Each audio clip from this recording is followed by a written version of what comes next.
everybody. Dawn Phoenix here.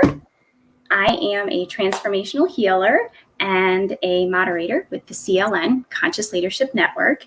And you can find me there. Also, you can find me in my tribe there. My tribe is called Spiritual Kindergarten, where we grow together and go on the fun journey of exploring spirituality and our path on that journey. And everybody's path is different. Sometimes it's easy and sometimes it's hard. But the whole purpose of that tribe is to have a community to lean on when you're going through it. I didn't have that when I first started with my spiritual awakening. So I want other people to have a community where they can come and be welcomed, come as you are, and just share about the experiences and get support. And I also give free Dolphin energy healing sessions once a week in there. So I love that. And they're recorded, so if you can't make it live, boom, they're there. So that's a little bit about me and the Conscious Leadership Network, which are awesome change makers and really forward-thinking individuals in the terms of conscious leadership, not crappy old school stuff.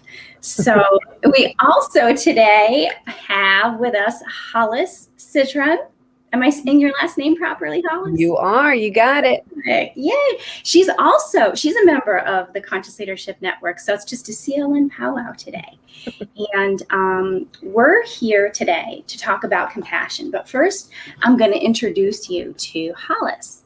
And Hollis, I love what she does with the concept of creativity.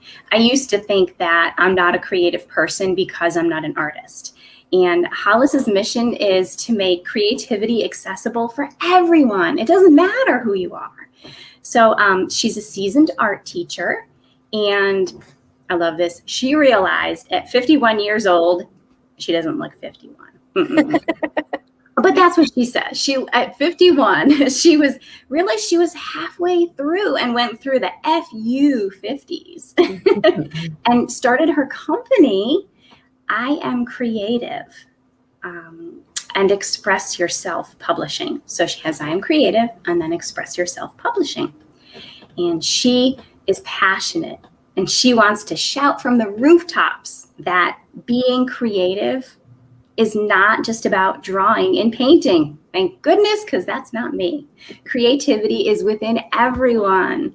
So I'm just going to jump in real quick before we start playing Hollis. And I want to give a little take on compassion that I dealt with yesterday. That's our theme for July. So when I do the channeling, I'm not channeling today, guys. I'm channeling fun.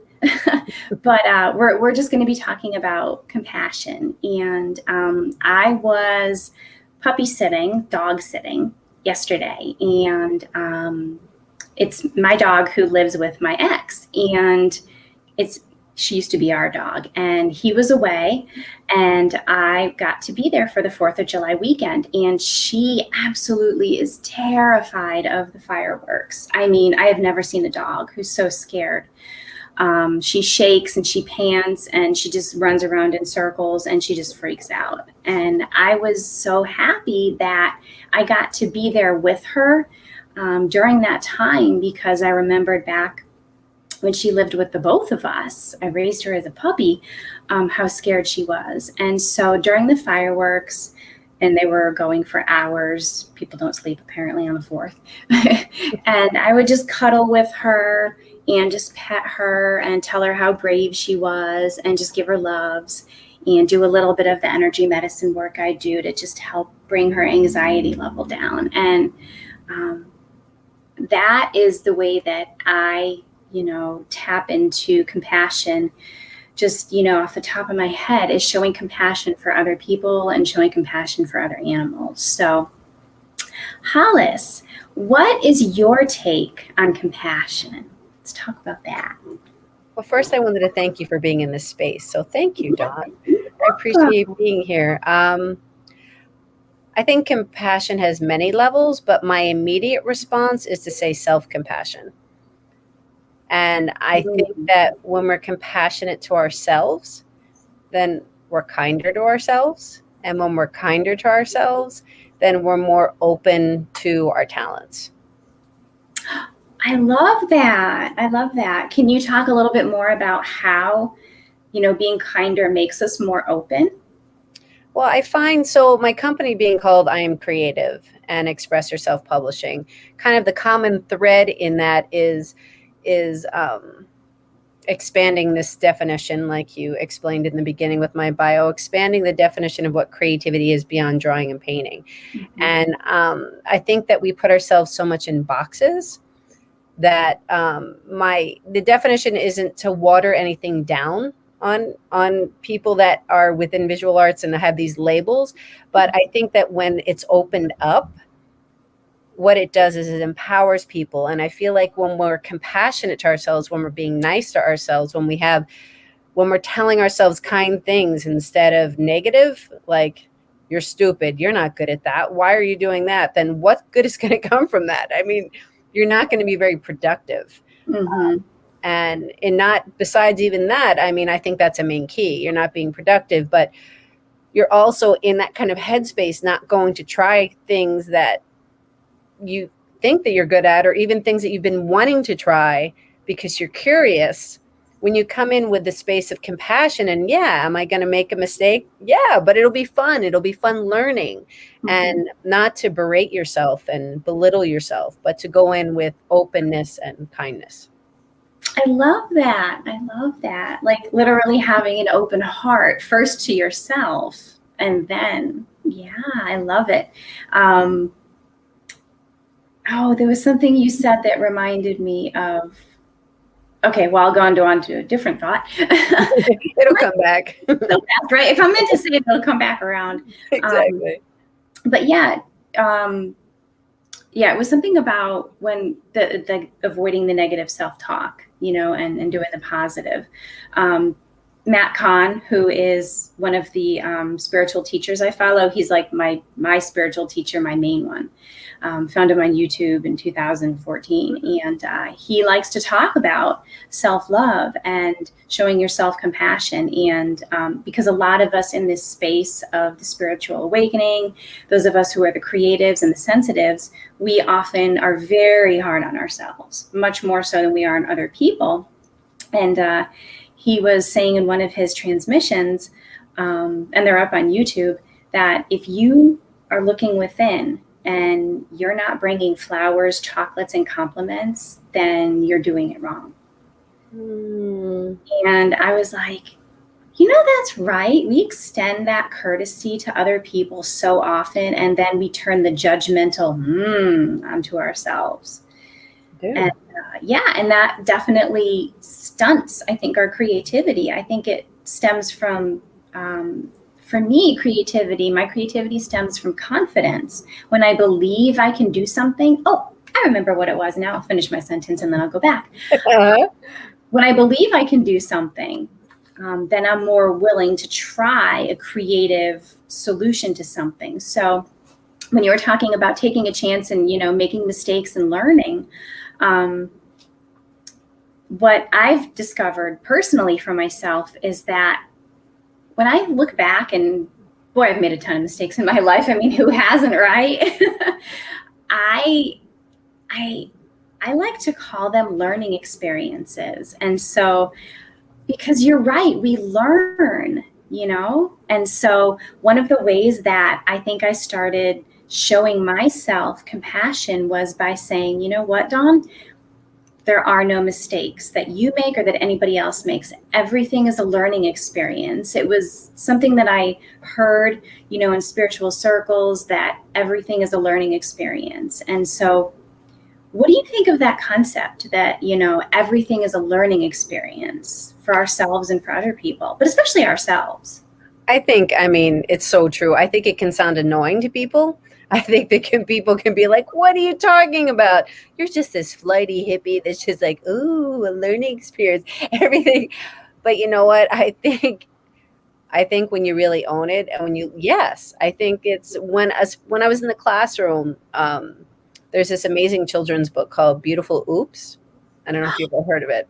No, but I'm going to look it up. Beautiful oops. But it's it basically is all these visuals and interactive with moving pieces to show if you make a mistake, like if you would spill, put coffee cup on top of paper and it leaves a stain.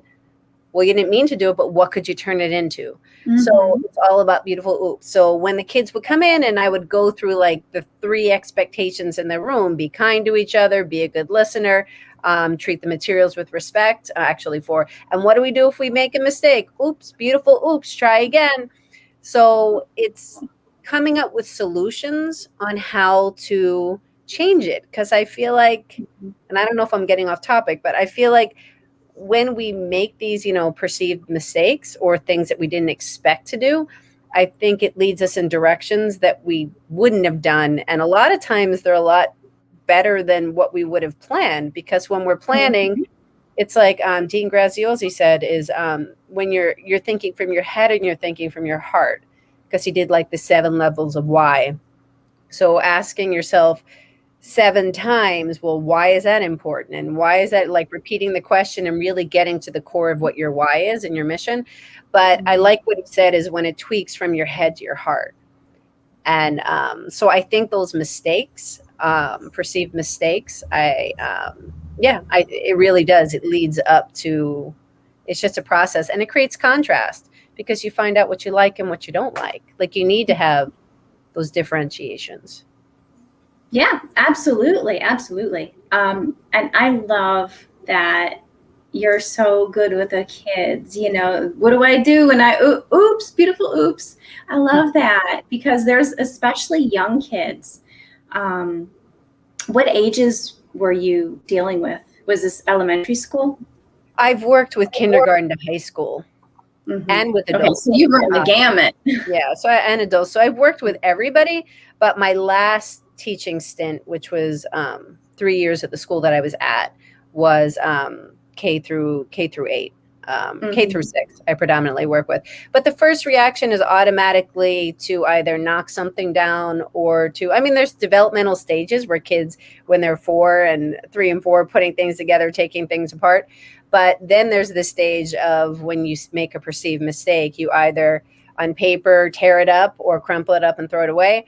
Or if you're building something, take it apart, which is fine because it's not to say that doesn't have to happen all the time. I mean, if it's not going the right way, then yeah, you tweak it and you change it. It sometimes has to come apart. But what I'm talking about is the initial response. Like you kind of work through it a little bit, see if you can take it in another direction and then kind of go from there. Yeah. Yep. It's sort of,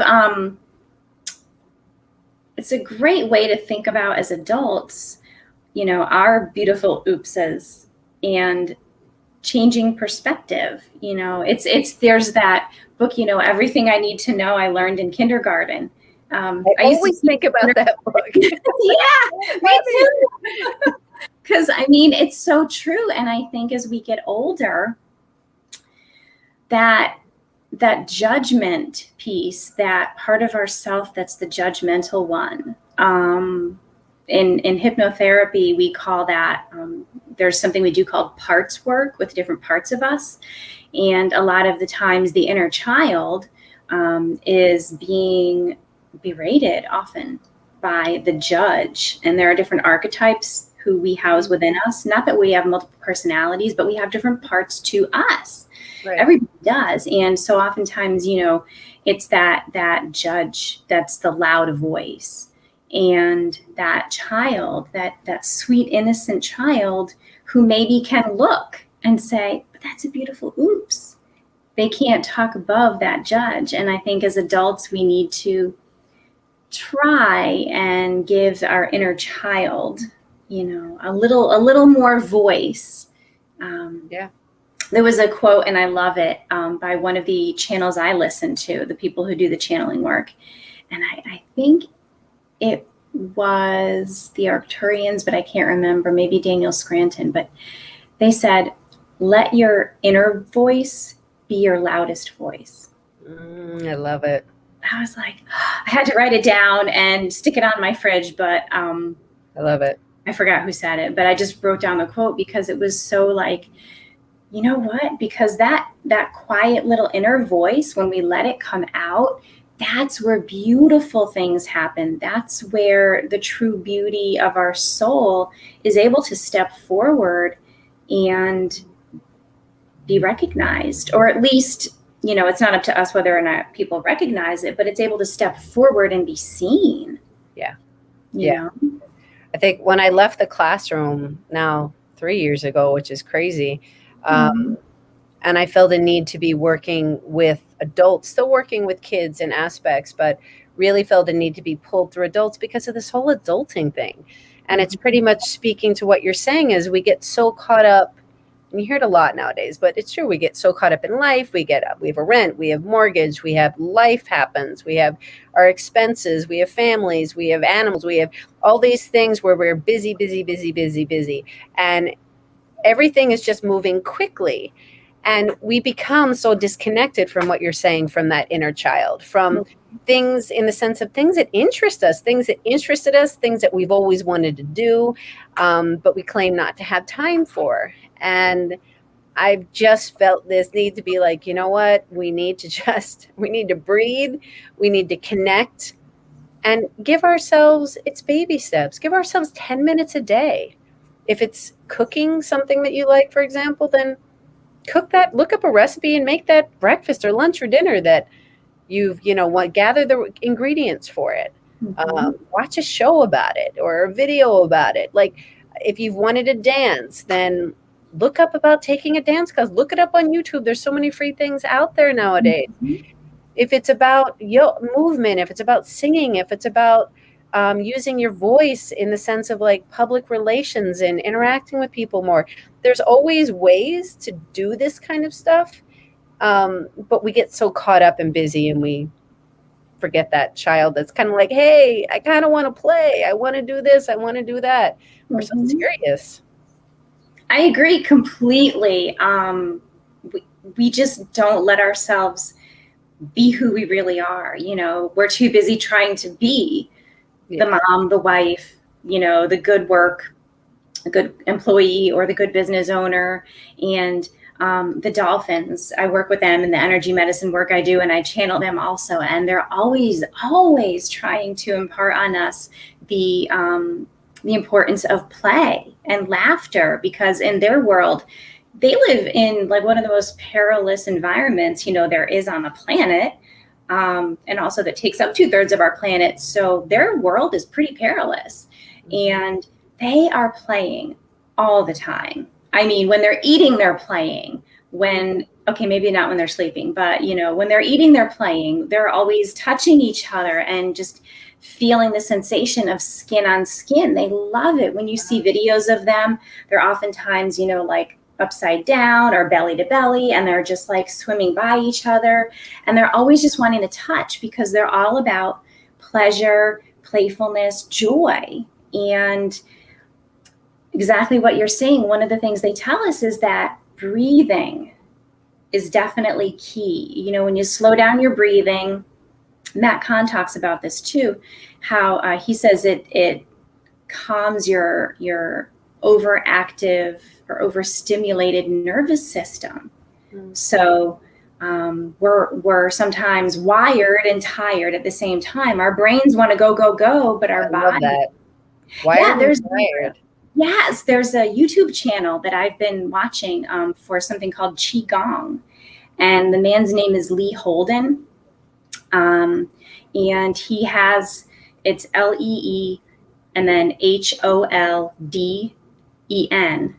Guys, if you want to look him up on YouTube, he's awesome. He's a Qigong master, and he puts up 5-minute videos, because I go to bed at night and my brain is just woo, and my body's exhausted. And I don't know, I think being creative sometimes, you know, that's something that happens. And he has this technique he teaches you where you use the breath and hand movements to take the energy from the head and bring it down into the body. You can do it laying in bed for 2 minutes.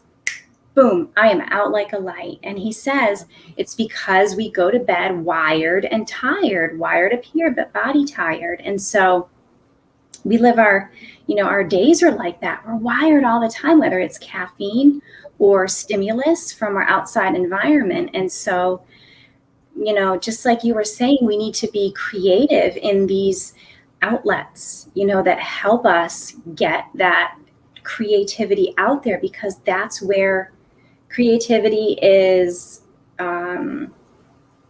It's a vent for, or joy. Joy is like a vent for creativity. When you can just let yourself relax and chill, then that creativity will flow, whether it's making something. Like you said, I really want this. This brings me joy. I want to make this to eat. Or there's something I want to try. There's so many things that we can try for free from the comfort of our own homes. For instance, exercise. I was looking at a new way to exercise, and didn't want to go, throw a couple $100 on a treadmill. So, and my apartment, right now is small, and my office wouldn't really fit it. So I was like, what else can I do? Oh, there's YouTube videos on, I think it's called capoeira, which is like Brazilian martial arts. Yeah. I did it for a half hour, and I felt like I'd run a mile, which it's a major workout. Yes. And I was like, this is great, because I'm getting that body movement in, I'm listening to the music, and it made me feel happy. Yeah. So we have so many, but I had to chill out and just be like, Dawn, we're going to do something fun right now. We're going to relax. Since I was house sitting, it was easy to do that. When I'm at home, it's like I just want to work all the time. So I think especially now, I have a question. Do you think that it is harder for people who are entrepreneurs, especially those of us who work from home, but entrepreneurs in general who run their own businesses? Do you think it's harder for us to slow down and take time out for ourselves than it is for people who work a 9-to-5 job and even a job outside the home? Like, what's your take on that? For myself, I think it's definitely the case for the entrepreneur part of me. Yeah. What do you think? I think it depends on the person, to be honest. And I think it depends on where you are in the stage of your entrepreneurship. So for me, it's going a lot. I'm constantly going. I mean, and yeah, my mind is thinking a lot, and then I'm the kind that has to take action really quickly. I kind of have to train myself a little bit more to write it down, say, Hollis, we'll get to that later, to kind of like create the schedule per se, and say the top 3 things that I want to take care of. And then if I do more, I do more, but kind of set more time limits to myself. That's something that I'm working towards. I think it's very easy to get, especially when you love what you do. I mean, you get passionate about it, and you just want to like do it, and you want to share it, and you want to create it. And so you just have to watch out for who, your family or your loved ones or your friends that you're denying connection to. But at the same time, I've seen some of my mentors. This one person in particular, she's amazing. I mean, she will work a few hours a day because she's so into her business, like that far into her business, and has support that she can say, I only want to work 10 hours out of the week.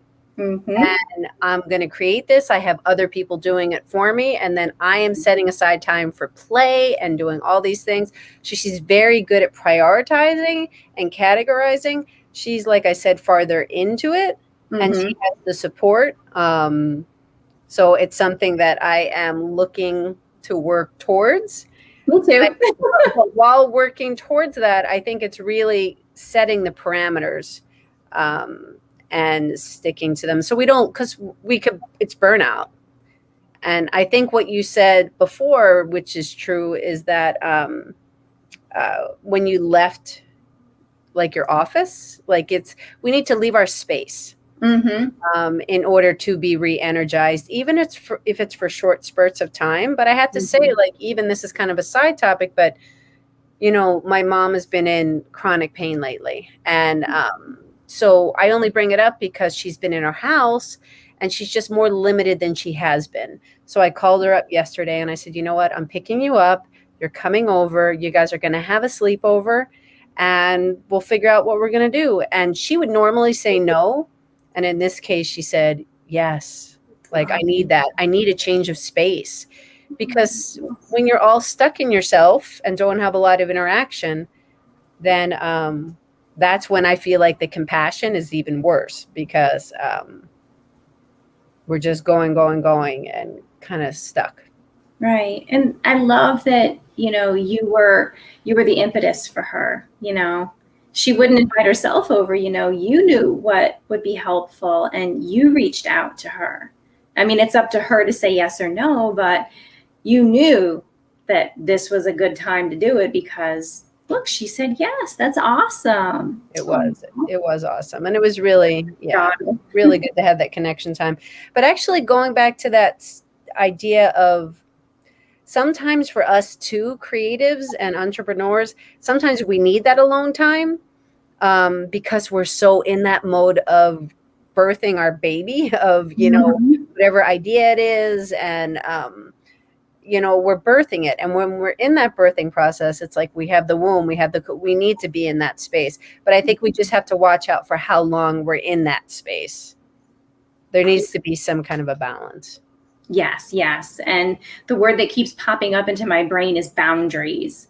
I used to work, now that, I'm not, I'm not married anymore. It's just me. So I can work. And I fell into this. I would work 12, 15 hours a day because I could, and I wanted to, tweaking this or working on the website and squeezing in more sessions and, and then I realized after a couple months of that, I was burnt out so badly. I couldn't do anything for about a month. I mean, I literally could barely get off the couch. I had zero desire to do anything. And it's moments like that the universe gives us, I think, to learn, okay, this is a reset. We're just pushing the reset button on you. What did you learn? And I learned I have to set my hours. So now I'm like, okay, I work from these hours to these hours. These are the 2 days a week I do my sessions. And it's more like what you're saying with, that woman you were speaking of. And I have a couple business coaches that I've worked with, and they all have that freedom lifestyle where they have set days that they work on their business and set days and times that they work in their business, doing actually the business that you do. I love that separation. Mm-hmm. Yes. And it's easier for them also because like, this lady you were speaking of, they have the ability to delegate and they have a team, that they've hired. So that comes in time. But for now, until, everybody can be able to do that, I like just the concept of, okay, these are the days I have sessions. These are the days. So that's working in my business. Those are blocked off. These are the days that I work on my business. And I've like, okay, if I need to, I can add times. Like right now, I'm like, no evenings, no weekends. Yeah. But then I was like, you know what? Once a week, I'll do evenings for people who maybe can't make the times that I have set during the days. Mm-hmm. So like Monday evenings, I've opened up on my schedule, for sessions, Monday evenings. I'm like, okay, once a week, I can do that, Mm-hmm. But I think that it's so important showing ourselves. That's a way to show ourselves compassion, is understanding that even those of us who are high energy, we can still crash and burn. And actually, I think the more energetic we are, the harder we push ourselves, then the harder we fall and the harder it is to get back up again after it. Yes. I laugh because you're exactly right. Because I'll just go, I'll be on such a high and doing. And then there'll be a crash and I'll be like, why am I feeling this way? Like, I'm questioning, like, why? But I haven't really been doing anything. And everybody around is like, what are you talking about? Even because you're in it, so you don't see it necessarily. So, but I love how you said working in business and working on business. I like that differentiation. That's pretty cool. My business coach, the first one I had, Ryan, his name's Ryan Eliason. He's basically retired now, but this was about 5 years ago when I first started, with my own business. That's what he told us to do, along with, taking a calendar and planning your vacations. One of the things he does is he takes 1 week off every month. And I was like, I would love to do that. I mean, I can't right now, but I would love to. So one day, I'm like, okay, I'm going to work 10 hours a week, 3-day weekends, a week off a month, things like that, where it's like you're able to just do, have either residual or passive income, or, through the evergreen, courses and things like that, or, your pricing is such that you don't need 30 sessions a week where you're working yourself into the ground. But he's the one, and that's the lifestyle he lives in. As a matter of fact, he's basically retired now. But what he was able to do before he retired was half the year he would spend with his wife in Thailand, because she's Thai, and he would run his business from Thailand. It was that easy for him because he had a team that supported him, and yay technology.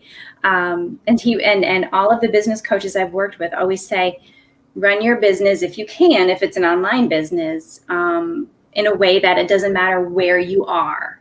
You can still run it from a beach in Tahiti if you want. Because then you're more liable to take the breaks that you need. I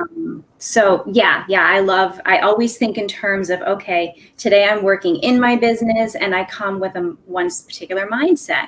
Then that's like Mondays. And then Tuesdays are like, okay, or that's the working on the business. Tuesdays are often, my session days. If I don't have session, then I'm like, okay, what can I do to work on my business today if I want to, or do I want to just go do something else that needs doing, or just relax? So it opens up choices for us when we're able to try and hold to a particular schedule, which isn't to say to be rigid and you can't make changes. Right. Exactly. Yeah. We were just talking about that. Actually, my husband said that somebody that he knows, he does the same thing in the sense of every week of each month, he takes a vacation. But I think kind of to your point of what you said before, I think it's because people would say, well, I can't do that. I'm not in a space to do that. Well, but I think it's important to say, and I'm starting to finally get the hang of it. I'm not claiming to be perfect at all this, but it's working on the mindset and making the tweaks to say, you know what, I'm going to take a day. And I'm going to make a day of absolutely no interaction with the business. And it's going to be a day for me. It's going to be a day of me and my family. It's going to be a day of me and my walking in nature, meeting up with friends, like whatever that looks like to you.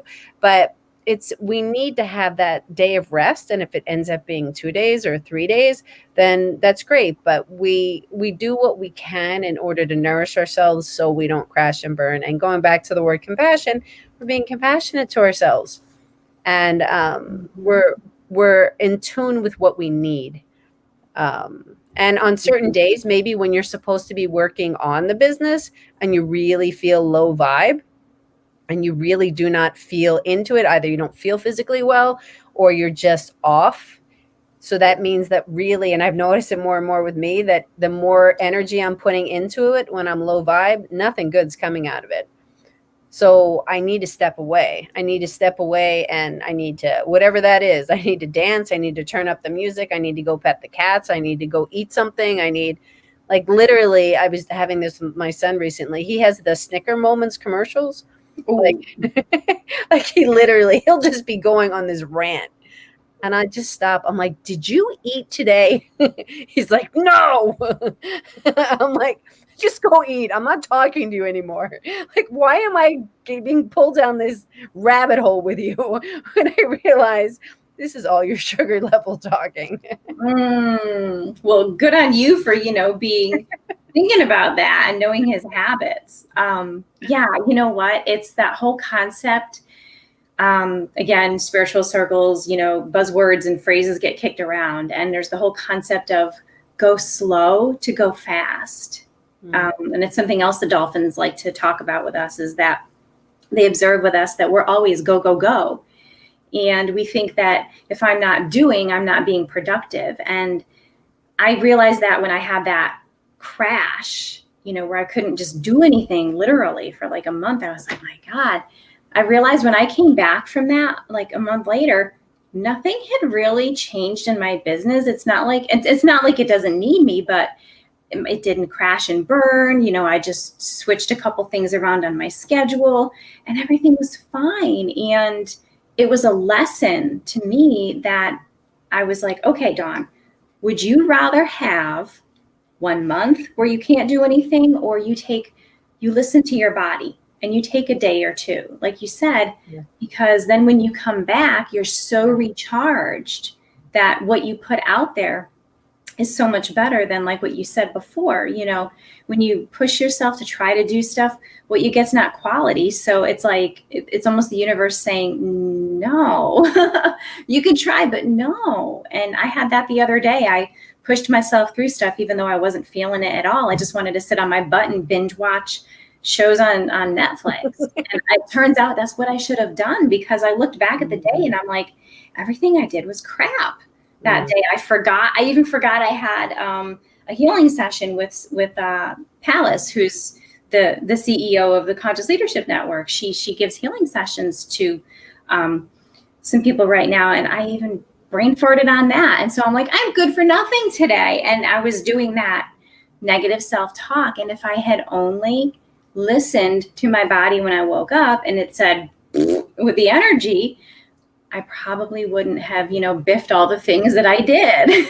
But I think it's, but so then we get so hard on ourselves. So I think it's just saying, okay, I'm feeling down here today. I want to move up. Even if it's like that whole Abraham Hicks scale, I want to move up just a little bit. I don't have to go from like, A to Z, but I just want to like climb it. So if I'm feeling anxious, if I'm feeling fearful, if I'm feeling sad, then I just want to move up some notches, get to calm, to get to, if we can get to happy, then that's great. But it's just kind of like easing up into the space. So then we can just be a better service to ourselves and be a better service to others. And whatever that looks like for us to do, how we do it. Yeah. Yep. It's that whole, the oxygen mask on the plane thing, put yours on first, the oxygen will flow.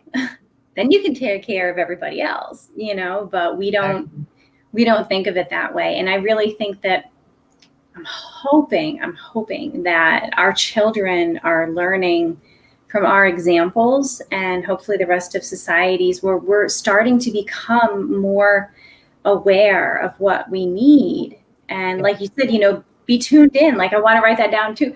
Are you tuned into what you need? Are you tuned into what you need today? Like that should be like number one, wake up, tune in. Okay, what do I need today? And if we can be that example, for our own children or the children, that if we're still working with them, that we teach. And also I think being an example for just even the other adults, that we interact with, even if it's not like one-on-one, if it's just like, I do most of my work on Zoom, just that, and being the example of I'm caring for myself. Yeah. I am chill, and I come to you with a full cup because I filled my cup first. And then that way I can fill yours. Exactly. That's what it's true. My mentor always says, and it's true, is, if you look tired and depleted, nobody's going to want to work with you.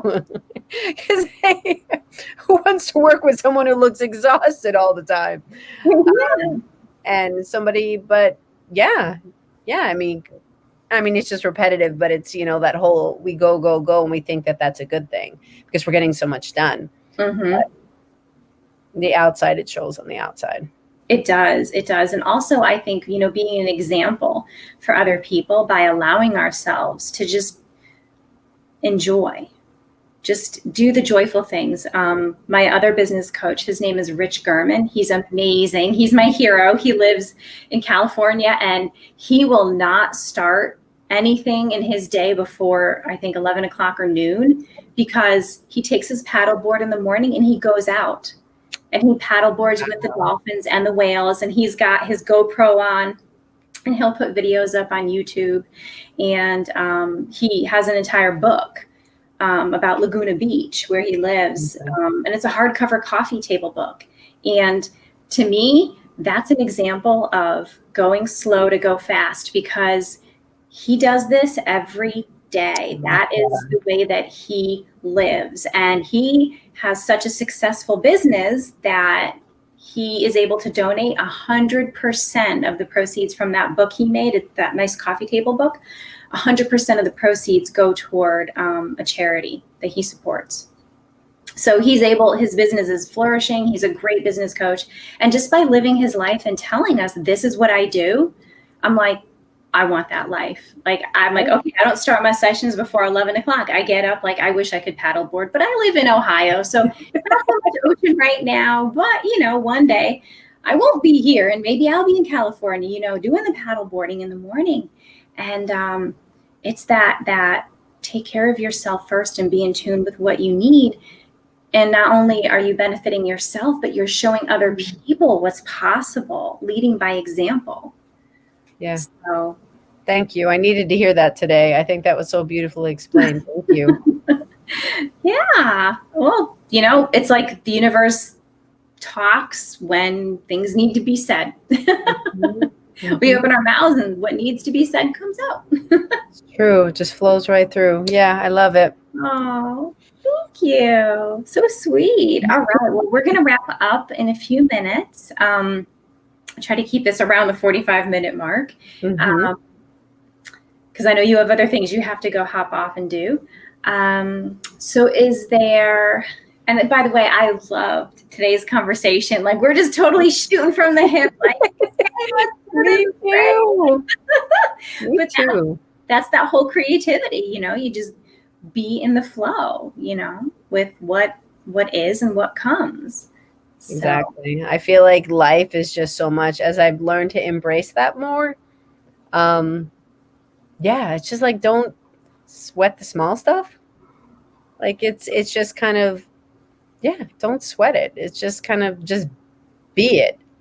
I've learned that through teaching. I've learned it just through life, and just kind of, yeah, I used to be so shy.